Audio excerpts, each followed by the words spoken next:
Then the third layer is as this market grows, as the system grows, that one-to-one market can't do it all, right? The volume is growing in terms of demand from hospitals and things like that.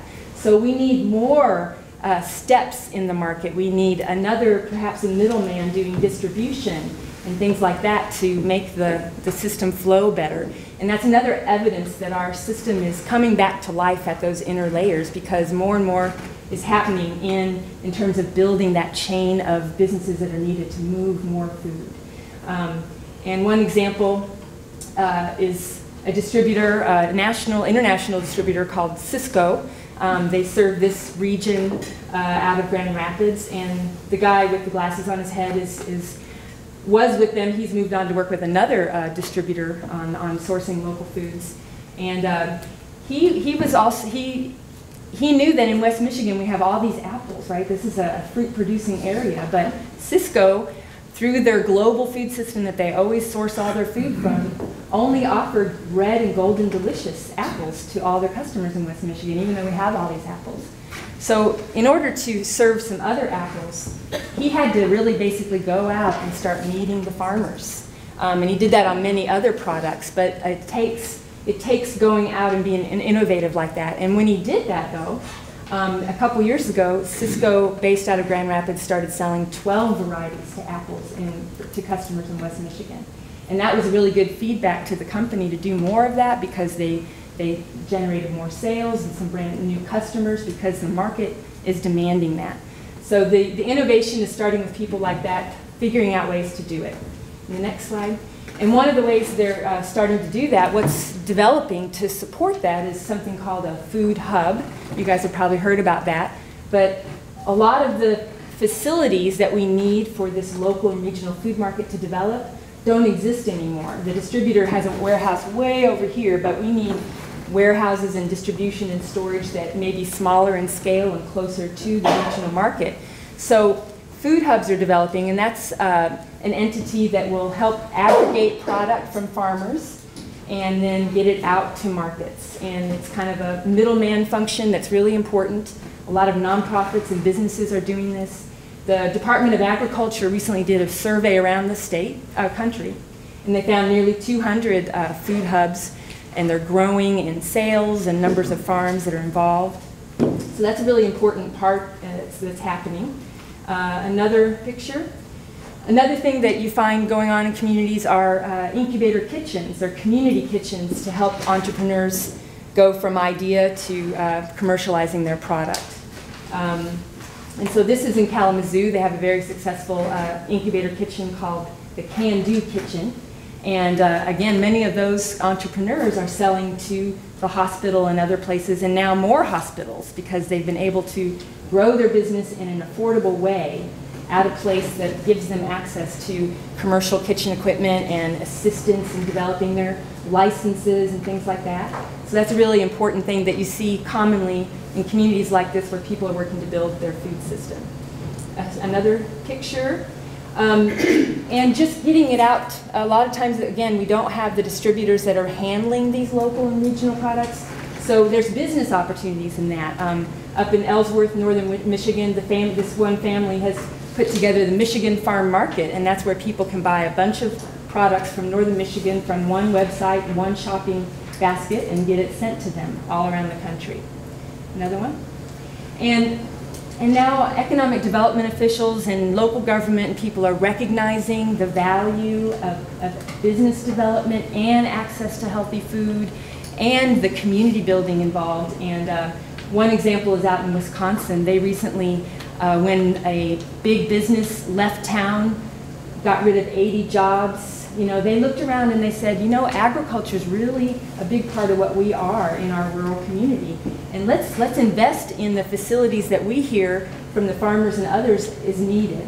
And so they took this 100,000 square foot building that was abandoned on the edge of town, and they went and they got money from the Economic Development Administration and others, put $5 million into this building that is now a food business center, and they have 2 food hubs in it. One farmer that was buying from 40 other farmers and moving product into Chicago and different places was able to expand and now he buys from 60 different farmers. And a co-op that had formed to sell local food to hospitals and things like that is also located there. So these businesses that were forming around this food system opportunity are able to expand now because these kinds of investments are being made in community. And as she said, that's something that a farmer on his own can't do, but we can do as an economic development agency, is negotiate with banks and get the kind of financing needed to make that happen. So my purpose here is to show that those inner rings that have washed out over time are coming back to life. You could go to the next slide. And it really starts with all of our aha moments and the ways that we can come together and put our ideas together, from the urban garden to the food hub to the farm to school program. And that's, again, where the projects start, and then they start connecting, right? We start connecting them, and then we have more and more power and voice for our food system the more that happens. What we'd like to do now is talk a little bit about the projects that you guys have in mind, or you know about, or the resources that you have. I've drawn a little diagram here. What's going on with all of those community groups or people interested in doing this sort of thing is that this is kind of a diagram of our food system, and we have resources. You know, all of us have some resources, whether it's some land or financing from some other project, the different people and neighborhoods we know. So there's a whole ring of resources that that we have to be aware of and take stock of. And then there's the various aspects of the food system. There's producing it, distributing it, processing it, composting the leftover vegetables, and that's another thing they're doing in Battle Creek. The food hub, or the food bank, has excess produce, and they're getting their excess produce to the community gardens for compost. So in the communities, they're building these systems where they're building on each other's resources and working together.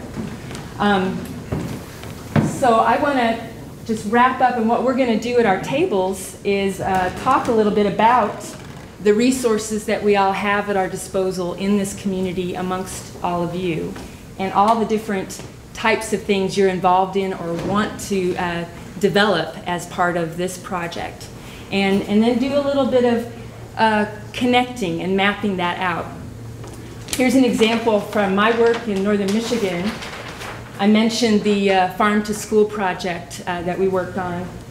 And when we picked out that one school to work with, we had to work with the teachers and the principal and the people in the kitchen and a wellness committee there. All those people had resources and ideas for us to develop that project.